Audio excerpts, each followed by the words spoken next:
नमस्ते दोस्तों, आज सुनिए मेहरुन्निसा परवेज जी की कहानी नंगी आँखों वाला रेगिस्तान।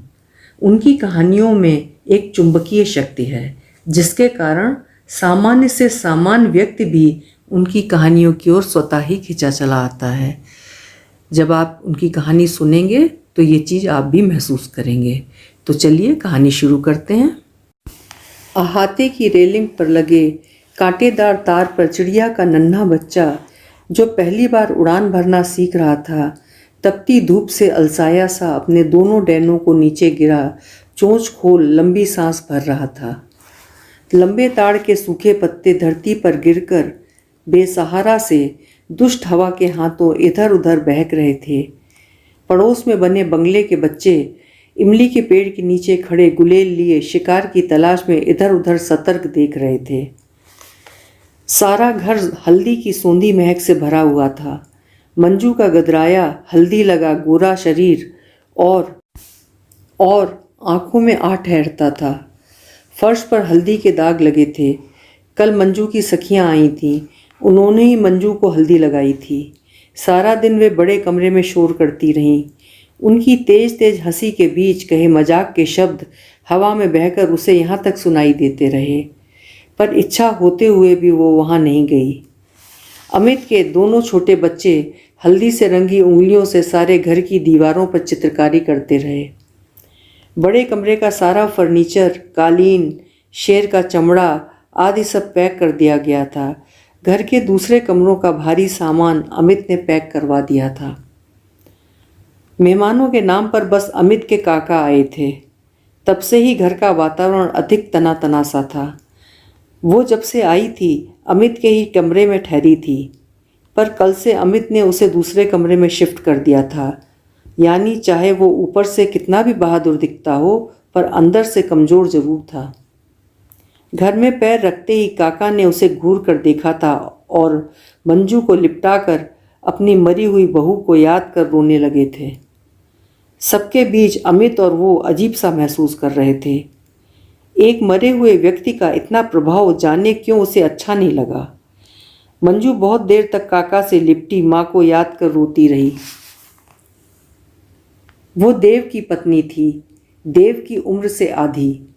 अधेड़ पति से पिता का सा स्नेह मिला, पर पति का वो पौरुष कहाँ मिला जिसके लिए उसकी उम्र भूखी थी। देव थका हारा पलंग पर लेटते ही अबोध बच्चों सा गहरी नींद में सो जाता और वो अपनी ही आग में सुलगती रहती। देव के उत्तेजना से भरे वे साल बीत गए थे। यहीं पर वो चोट खा गई। ब्याह के पहले साल हेम हुई थी, उसके बाद उसे कोई संतान नहीं हुई।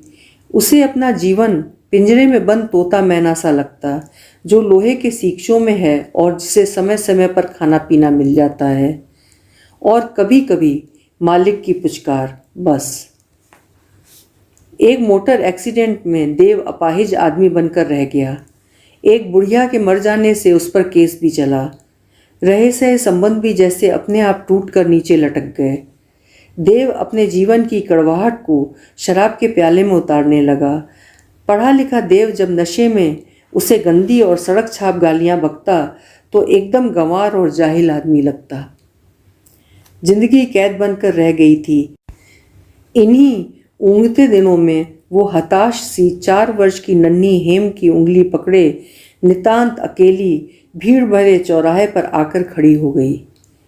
देव से तलाक, अमित से भेंट, नई नौकरी, सब एक साथ एक समय वाले ही दृश्य थे, जैसे अलग अलग कटी फिल्म को एक साथ जोड़ दिया गया हो। गीली रेत पर बैलगाड़ी के चक्के के दूर तक घिसटते निशान की तरह ही बीते हुए जीवन के चिन्ह शेष थे, जो निश्चय ही रेत के सूखते ही मिट जाएंगे। यौवन की मुरझाई हुई बेल अमित के पौरुष का सहारा पाकर फिर बढ़ने लगी। अपने भविष्य को उसने अमित को सौंप दिया था।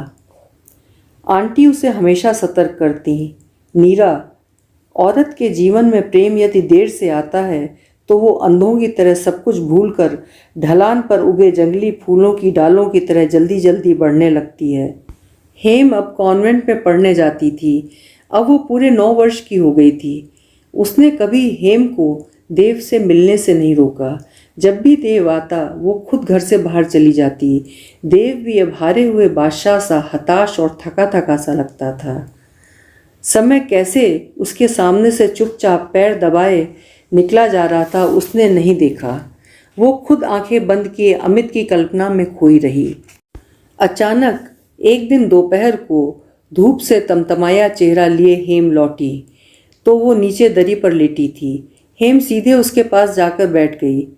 मम्मी, सच कहो, मेरे पिता कौन हैं? वो अपाहिज बाबूजी या अमित अंकल? स्कूल में टीचरें मजाक बनाती हैं।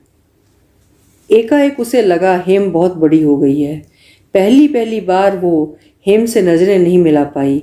अपनी ही बच्ची मुंह पर तमाचा मारे, इससे बड़ी डूब कर मरने वाली बात और क्या हो सकती है। तब पहली बार लगा कि भाग्य ने उसे ठगा है। अमित भी देव की तरह निकला। अंतर इतना ही है कि एक ने घर दिया, दूसरे ने नहीं दिया। वो सिर्फ भावुकता की फुसफुसी धरती पर जीती रही। अमित के हर पत्र से अब वो गंभीर और सतर्क हो गई थी। अमित उसके प्रश्नों से भागता रहा और उसे बहकाता रहा।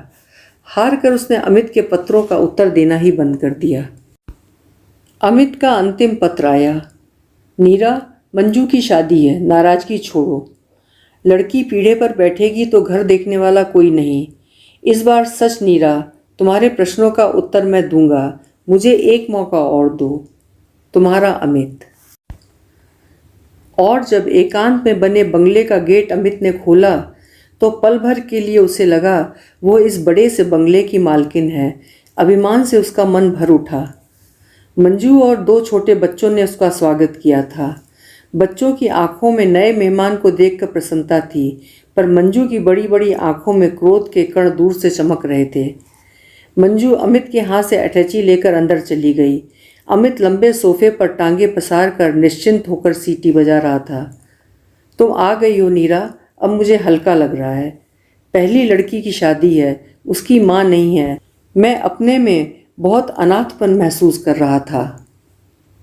बाप रे अमित, रास्ते भर तो जंगल ही जंगल नजर आया। मुझे तो लग रहा था जगदलपुर कभी आएगा ही नहीं। जब हमारी बस किसी छोटे से गांव में खड़ी होती तो नंगे काले बच्चे सड़क पर लाइन से आ खड़े होते। उनकी आंखों में मुझे वैसा ही कुतूहल दिखा जैसा अक्सर अजायब घर देखते समय बच्चों की आंखों में होता है। तुम्हें सुनकर शायद आश्चर्य होगा नीरा, यहाँ के अधिकतर लोगों ने रेलगाड़ी नहीं देखी। सामने से दूसरे कमरे में जाते हुए दोनों को जांचती हुई दृष्टि से देखती मंजू निकली तो उसे बड़ा अजीब सा लगा। शादी की तैयारी हो गई? हाँ, करीब करीब। थोड़ा सा सामान बचा है, तुम्हारे साथ जाकर ले आऊँगा। आखिर तुम अब इस घर की मालकिन होने वाली हो ना? वो जोर से हंस दी। साथ ही उसकी दृष्टि पर्दे के पीछे खड़ी मंजू के पैरों पर ठहर गई। उसका मुंह उतर गया। शाम को जब वो अमित के साथ शादी का सामान खरीदने गई तो उसकी चाल में कितना गर्व था। शॉपिंग करते हुए मन अभिमान से भरा था कि वो अमित की होने वाली पत्नी है। अमित भी हर चीज़ उसके सामने खिसका देता। भाई मेम साहब को दिखाओ। शब्दों का अपनापन उसे छू छू जाता। वो इन्हीं सुखी क्षणों के लिए ही तो भटक रही थी। रात को हमेशा की तरह वो फिर अमित की बाहों में खोती जा रही थी, डूबती जा रही थी। वो जिस बात का निर्णय करने आई थी फिर शायद नहीं कर पाएगी, उसे फिर अमित का पौरुष ढक लेगा। सारी रात अमित जागता रहा था। शायद आंखें खुलती तो वो देखती अमित पलंग पर बैठा सिगरेट पी रहा है। उसे जागा हुआ पाकर अमित शरारत से मुस्कुरा देता। वो झेप कर तकिए में मुंह गाड़ कर औंधी हो गई। पीठ पर अमित की उंगलियों का स्पर्श स्नेह से दुलार रहा था। बंद दरवाजे से अमित के बूढ़े काका की जोर जोर से चिल्लाने की आवाज़ें वहां तक आ रही थीं। प्रेम प्रेम क्या बकवास लगा रखी है। बच्चे बड़े हो गए हैं, उनके सामने ये नाटक करते तुम्हें शर्म नहीं आती? तुम दोनों की उम्र अब दोबारा जीवन शुरू करने की है। तुम दामाद वाले हो रहे हो, वो एक लड़की की 30 वर्षीय माँ है। सोचो तुम दोनों का अब शादी रचाना कितना नाटकीय लगेगा। काका, मैं कब तक अपने पे काबू रखता? आखिर मैं इतनी लंबी जिंदगी अकेले कैसे काट सकता हूँ? मरी हुई पत्नी की याद कब तक ढोता रहूँ? रहा बच्चों का सवाल, तो उनके लिए मैंने कभी किसी बात की कमी नहीं की। आप क्या चाहते हैं मुझसे, कि मैं घुट घुट कर मर जाऊं? अमित जोर जोर से चीख रहा था। बंद दरवाजा धीरे से खुला और रोती हुई मंजू बाहर आई। उसे रोता देखकर दोनों बच्चे सिटपिटाए से खेल छोड़कर बरामदे में आ गए। पहली बार उसे लगा कि वो किसी अजनबी अनजान आदमी के घर घुस आई है। बच्चों के सामने अपने आप को अपमानित होता देख उसे बड़ा कष्ट हो रहा था।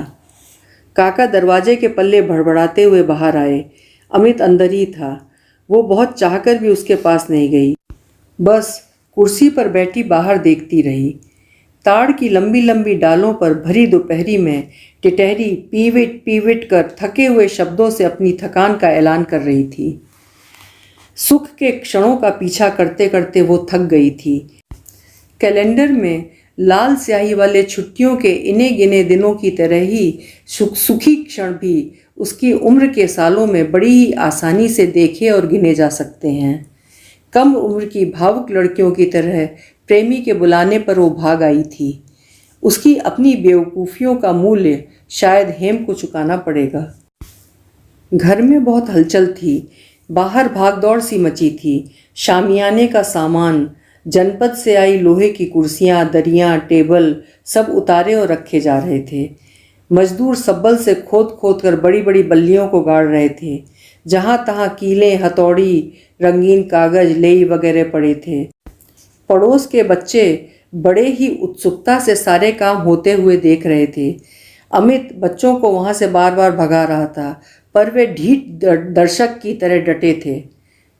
वो बड़े से संदूक पर बैठी थी। पास ही कुर्सी पर बैठे काका उसे बार बार इस बात के लिए तैयार कर रहे थे कि वो अमित से संबंध तोड़ दे, भविष्य में उससे कभी ना मिले, बच्चों की खातिर। अपमान, लज्जा और आंसुओं से उसका चेहरा फक पड़ गया था।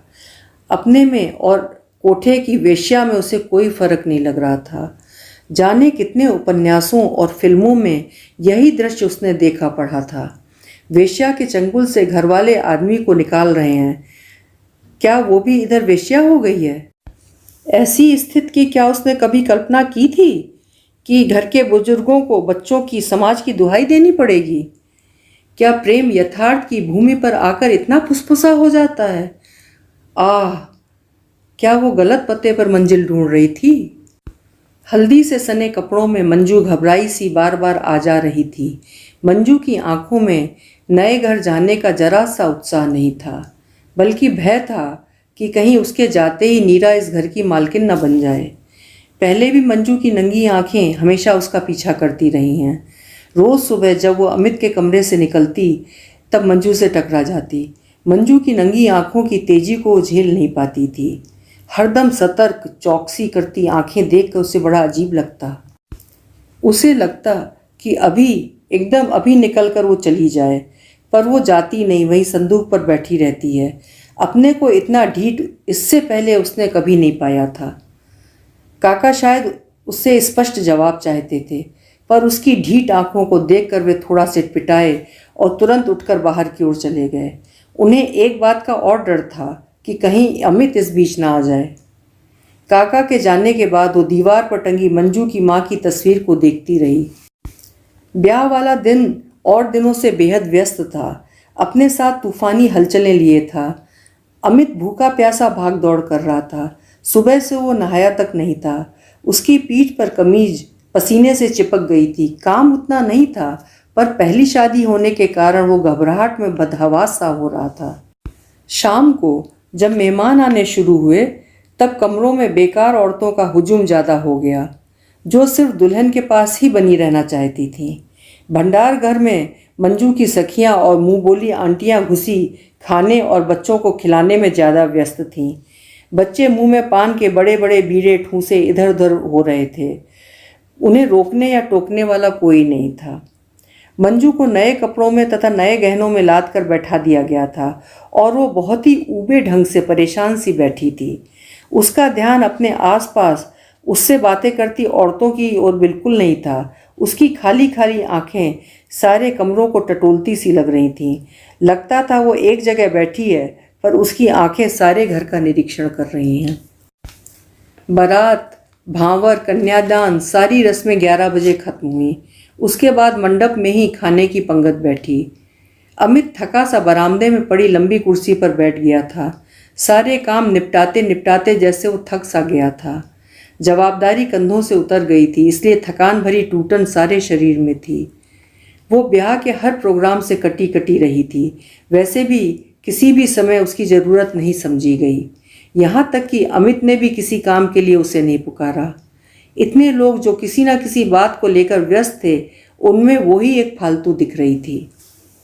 बरामदे के आखिर में जो छोटा कमरा था, वहाँ अमित के खास दोस्त बैठे थे। अमित के खास दोस्तों के लिए होटल से कबाब बिरयानी मंगाई गई थी। घर में तो सब्जियों का ही डिनर था। बंद कमरे से लंबे ठहाके, हवा में तैरती शराब की गंध तथा सस्ते होटल से मंगवाए गए कबाब के कच्चे मसाले की गंध का भभका हवा के साथ यहाँ तक आ रहा था। फूलों की क्यारियाँ मेहमानों के हाथ धोने से खराब हो गई थीं।